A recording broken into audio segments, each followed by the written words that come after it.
Stand by for the latest episode of the Biz News Flash Briefing. The latest news from the world of business and investments. Oil markets may be cheering the prospects of a coronavirus vaccine, but OPEC Plus can't celebrate.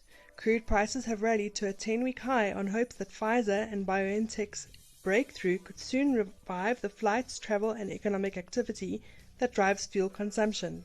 The alliance of producers led by Saudi Arabia and Russia is discussing a delay of supply boost they'd hoped to make in January. Oil demand is currently suffering a fresh blow from a resurgence of the pandemic. Vodacom has reinstated its growth targets based on an expected economic recovery from the COVID-19 crisis in 2022. CEO Shamil Yusuf said it has financial strength to take part in the long-awaited auction of broadband spectrum in South Africa.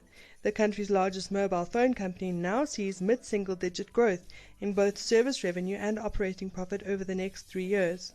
In Vodacom's home market, data usage surged 86% in the 6 months to September, and the company boosted investment in network infrastructure over the period to 6.6 billion rand.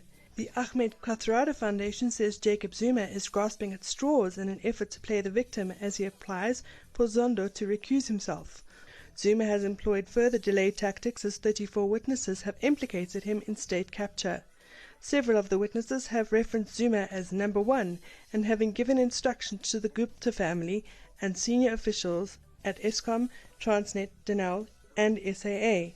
Zuma has since filed a lengthy affidavit in which he details personal relationships with Zondo. First-time buyers continue to snap up properties, with a high percentage buying property for the first time in the Free State.